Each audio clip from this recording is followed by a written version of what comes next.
The gray house is portrayed as a large, older house with multiple bedrooms and bathrooms, including a garden solarium. It's described as a charming and well-loved home with a cozy and inviting atmosphere. Cassandra discovered that the property existed and had been in the Mary Wick family for generations. She moved to Middleton and into the gray house, where she began fixing it up and making it so she could live in comfortably. Cassandra Nightingale turned the home into a bed and breakfast for people passing through the town, and that allows Cassie to help those who need it. Upon entering, you're greeted with dark hardwood floors, an antique hall table, and framed photographs or art on the walls. A grand staircase with a carved wooden banister curves upward near the front, often adorned with garlands or seasonal decorations. The lighting is soft, usually from a vintage-style chandelier or wall sconces.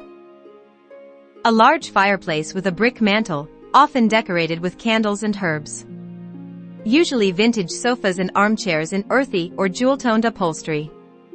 Bookshelves, crystals, and artifacts completes the reception room. The town of Middleton is shaken up by the arrival of the mysterious, beautiful Cassandra, Cassie Nightingale, who has moved into Grey House, abandoned building supposedly haunted by its former owner and Cassie's ancestor Elizabeth Mary Wick, known as the Grey Lady. Martha Tinsdale, wife of the town's mayor, demands that police chief Jake Russell investigate reports of a woman occupying the house. Together, they meet Cassie, who answers questions evasively but makes clear she is the home's owner and resident. The dining room is formal but welcoming. A long wooden dining table sits at the center, often with fresh flowers, candles, or seasonal centerpiece. Surrounded by antique chairs, a credenza, and elegant place settings. Large windows with curtains that allow natural light during the day. The vintage chandelier light provides a golden glow at night. Later, a dog named Attila chases Jake's children, Brandon and Lori, on their way home from school. They end up at Grey House, where Lori falls and scrapes her knee. Cassie appears and the dog leaves in response to her verbal admonishment. The kitchen is rustic but yet functional and full of charm. Open wooden shelving, mason jars, and ceramic dishes give it an old-world feel. Copper pots, cast iron pans, and herbs hanging to dry hint at Cassie's interest in natural remedies. There's often something cooking or a kettle on the stove, emphasizing the warmth of the space. A large wooden island or table is central, used for prepping food or tea rituals. Cassie opens her shop, Bell, Book, and Candle, specializing in herbs and curiosities. She sells an aphrodisiac essential oil to a woman named Nancy. She and her husband have experienced infertility, but later she successfully conceives. Cassie's study and magical room, a more private room with a sense of mystery.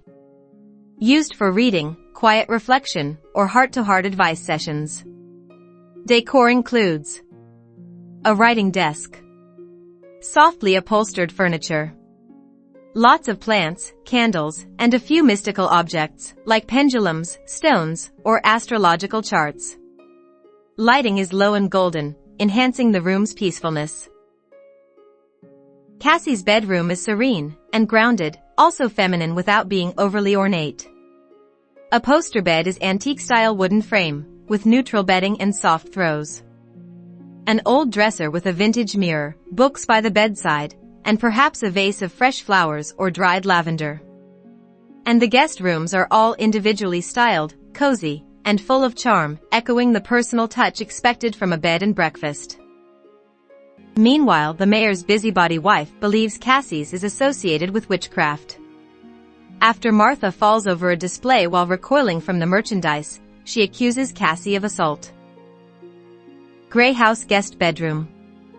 The room blends Victorian charm with modern comfort.